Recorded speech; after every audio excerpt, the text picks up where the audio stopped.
Hey, what's up guys? This is Chris at WinkSound.com. In this video, I'm going to give you a quick overview of how to use the limiter plugin in Logic Studio. This is going to help you get more control of the dynamics in your overall mix. And remember, you can always get in contact with me with any questions, comments, or ideas. Chris at WinkSound.com. First off, to open up the plugin, go to your inserts, go down to dynamics, and scroll over to limiter. Select that. Now this is what the plugin looks like right here. Traditionally, this plugin is used at the very end of the music process, right before you bounce the track to disk. Although, remember, just like anything else in music, there are no rules, but this plugin really is used to boost the overall volume of your track, to make it resemble more of some of your favorite albums and artists' tracks that you might listen to on a daily basis. Okay. Now to show you around this plugin, the first thing is your gain knob right here, which decides how little or how much input is going into the plugin. Okay. And now you also have your look ahead meter, which works the same way as the attack does in a compressor. And you have your release meter as well, which also works the same way as the release knob in a compressor.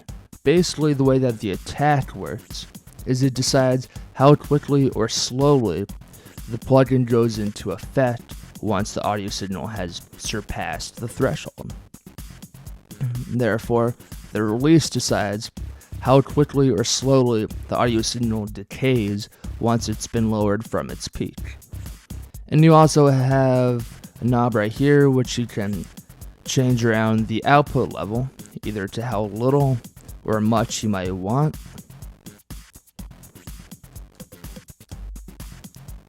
Alright. Now another feature that you have is you have the softening, which is simply an on or off option.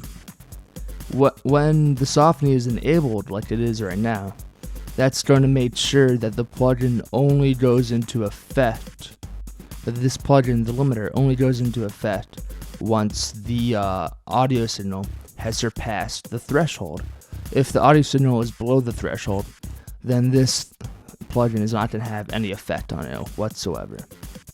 Now, just to make sure that you understand, the threshold in this plugin is decided by the overall work of the plugin. It's not like a lot of plugins where there's a specific meter to designate a threshold. It's by all the overall meterings that you choose within the plugin.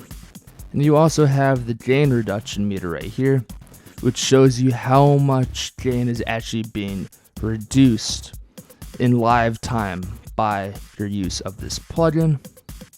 Now there's a lot of different ways that you can use this plugin, but say you want to compress the sound a little bit of your track overall and make it a bit louder. You might want to increase the release, make that a bit slower so the audio signal stays up for a little bit.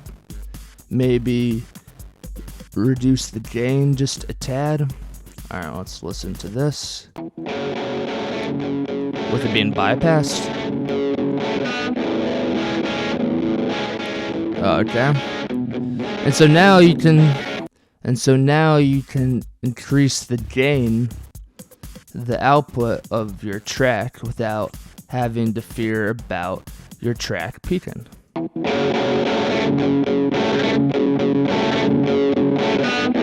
And you can use this however you want, but if you notice that the signal is starting to distort a little bit like it was right there, a simple solution is to decrease the output level just a little bit. Now this plugin really isn't that complicated, but there is a lot to it, and it does take a long time to really get into and completely understand. You can always get in touch with Chris at WinkSound.com and make sure to check out more of his videos, including these titles featuring Logic, now available on demand at WinkSound.com.